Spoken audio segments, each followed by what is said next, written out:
How are you guys? Family. We're back with another video, and we have a guest today. A very important I guest. know, and our first guest in the studio, right? A first guest inside the Yeah, studio. we're gonna That's have amazing. yeah, we're gonna have more people to come in studio, but she started it, so we want to introduce. Yes. You want to introduce I her? would like her to introduce herself. Okay. Hey, Yes. my name is Ms.Llanera, and I'm a teacher at Francis Lieberman Catholic High School in Scarborough, Ontario. No. Simple as Okay. that. Can we get the other version of the name though? Because I want that. Yes, Ms.Llanera. Llanera. Okay, I'm gonna say Ms.Llanera just to make sure that I don't mess it up. Ms.Llanera was my teacher last semester. She teaches mindfulness class, right? Yes, so it's called the Social Emotional Learning and Mindfulness class. And we developed it, I want to say about 4 years ago now. Wow. 4 years ago, we submitted a proposal to the board to get the course started, and then over the years, it took a couple of, tries to get them into the school setting, and then now 4 years later, we have about 12 schools, 12 schools that are facilitating the course. That's amazing. Yeah. Isn't it you're the you're the co-founder, right? Yeah, I'm a co-author. So there are two other teachers. They're sisters, and they both work for our board, Ms. Chen and Ms. Chen Neto. So Ms. Chen actually teaches with us. She's just on leave this year. And Ms. Chen Neto is a teacher at Mary Ward. So yeah, all three of us, we wrote the course, and we're happy that it's implemented in the school setting. Very successful. I know. There's a lot of students take that class. Yeah, we have a full class. We had a full class last semester. Yeah. Wow, that's amazing. Yes, it's very good. I got in there because the advisor to schedule my class, because I had to drop one of my class and I had to take another class. So she was like, "Oh, this class you love it. It's mindfulness and Ms.Llanera is teaching it." I'm like, "Okay, now I want to know who Ms.Llanera is." And then I got in class. It's very amazing. You know what we do Thursdays? We have mass discussions. You want to? Yeah, so it's based on a setting that was developed by Mindfulness Without Borders. So that's actually a Canadian company, and that's where all of us were trained. So all the facilitators that are teaching this course in the schools were trained through Mindfulness Without Borders. And they have something called the MAC sessions, or the Mindfulness Ambassador Councils. So it allows us to have a different setting in the classroom where we're all in a circle. There are no barriers, no desk barriers, no chair barriers, and it's just discussions. We talk about different topics. A lot of students will talk about their personal lives. I wish I had that in high school. I know. Why couldn't we have that? I know. And whatever we talk there, whatever we discuss in there, it stays in there. Yeah. So it kind of creates that feeling amongst them as being like a family. So like a safe space. Yeah. I like that. And it's hard initially because they don't know each other, right? They're all from different grades. Our class actually had grades 10 to 12. So all different grades, different social groups, and it's hard at first to talk about personal experiences because you're trusting them, right? That they won't say anything, but it's a beautiful thing when they actually share their experiences. Really. Yeah. Trust is a big step. Actually, it took me one class or so, and then I started talking too. It was more harder because I came late, and then everybody kind of was starting to get comfortable and talking about their self and stuff. And just the first station, I saw them, and I was like, "Oh, I give a comment for the first one, and then the second one I start talking," and it was a really good thing. And we had to write a reflection on that. Yeah. So it's like when I go home, I restart and rethink, oh my God, we really did this. And then you actually understand what happens. Yeah. I want those classes right now. I know, those classes are very, so what is the encouragement behind creating a mindful class? I think that, the comments that you're making, I wish I had that as a student when I was younger or anything like that. That's how we felt. We learn everything through experiences, right? But then if we think about it, if we had explicit discussions about mental health, about emotions when we were younger, that much more we would be able to, when we're interacting with people, be more mindful and self-aware. So because those conversations didn't explicitly happen when I was younger, I felt like, you know what, it's about time. It's about time that students, the high school level, even elementary school, there are some courses where they talk about social emotional learning at the elementary level. It's so important. You know, it's really just getting to know who you are as a person, becoming self-aware, and then knowing how your emotions influence you more than you think, and your experiences influence your decisions and how you're feeling more than you think. Yeah. A lot of I feel like if I feel like the course the mindfulness course, it's not more I feel like we should give more of, there's a lot of students in our school that have spare and stuff. Some of them want to have like 2 spares at 1 year, which you're not allowed to take it. Right. But rather than doing that, taking those one class, I feel like it just you just want to have to go 1 day to that class, and then you're gonna be there because it's very helping. As a teenager, we go through a lot of things, and then for me as 11th grade, and I had to make some decisions and like picking a course. It could be grade 10s too. They have to know what pathway they're going. So for this mindful class is just one course. There's sometimes you just sit down and just do mindful practice, just like literally relaxation. She'll lead it, and then we just follow her, and it feels great. It makes you more of mindful of what you want to do, and like in a lot of situations. And honestly, at the core of it, and you missed the whole speech that I gave at the beginning of the semester because he joined us halfway through. But at the core of it, it's the idea that we are all human beings, and to acknowledge that you're a human being, you're a human being. It's sometimes we forget to actually look at each other like, wow, you're a living person, and to respect that, right? And so everyone walks into the classroom with different experiences. I don't know what's going on at home. I can't assume to know, but all of those experiences that each student is having shapes them, right? And so to create that space where we're all respectful of that and acknowledging it, right? Like you come from a different background, you come from a different set of values, background, experiences, whatever it is, that shapes the person, right? So at the core of it, that's what I like to create in the class. That safe and space. I'm sure it also helps for, especially being a teenager, high school especially is the place where you have to make a lot of decisions. That's like where you start your adulthood, kind of, and like you have to decide what major you're gonna do, your college, what you want to be. That's a very stressful thing. It is. And if you don't have that space to talk about it, it makes it harder, because I know I've experienced it.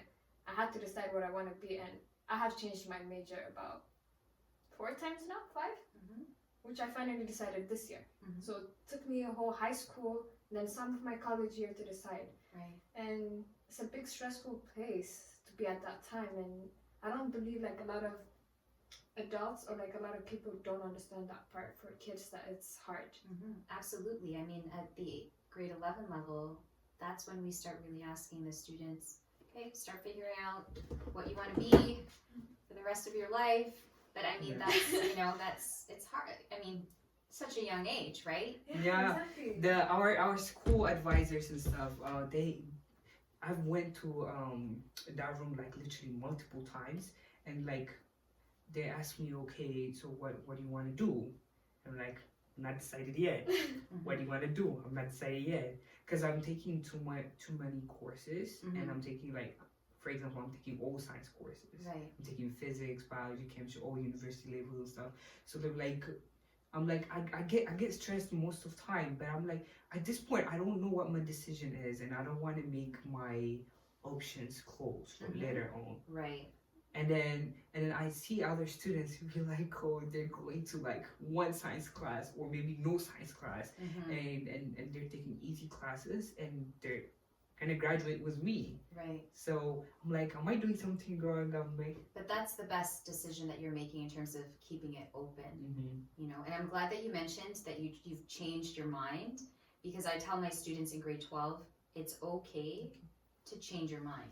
Outward bound. Even when you get to the college or university level, and you're in whatever program, first semester, or it's called semesters, right? First semester, you realize this is not for me, this is not what I want to do. That's okay. like change your program then. Don't think, oh, I'm stuck on I'm this one. stuck. Mm-hmm. Like, it's better that you realized first semester, right? You can't stay stuck in it if you're not passionate about it. And I told them it's, you know, it's not uncommon for people to change even their careers twice or 3 times in a lifetime. We change and grow as people. So it's only natural that what our passions are for what we want to do as a career or job changes too, right? Yeah, the more we grow, the more change we see. Exactly. So Our mindset just develops, and the more we explore things, the more we can decide what we want to be and what we want to do. Exactly. That's a good thing. So you want to mention the second point? Well, our second point says a mindful quote that you think has an impact on you or others. What would be that one thing you would want to mention? So I actually have it on I keep it on my phone. Go ahead. I keep it on my phone. Okay. What if it does work out exactly how you imagined it or greater? Entertain that thought. So I think that sometimes in life, I feel like people say prepare for the worst, right? If you prepare for the worst, then when the worst doesn't happen, at least you would have been prepared for rock bottom.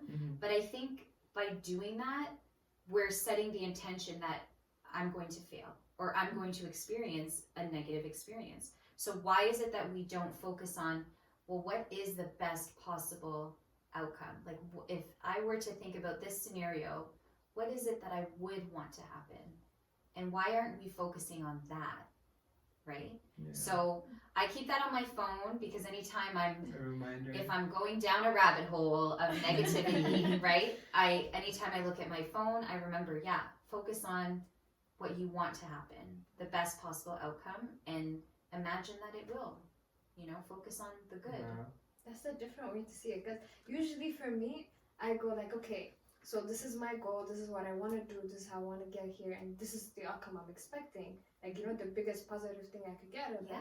But at the same time, I say, okay, if this doesn't happen, these are the failures. And if these happen, it's okay because I can come back to this as another way. Because failing is not, it's not a bad thing, but it's you have to learn from it. Just leaving it as a failure is the wrong part. Exactly. Don't get me wrong. I'm not saying don't plan for if plan A doesn't work out, you have your backup plans, right? You have your other paths that you're open to.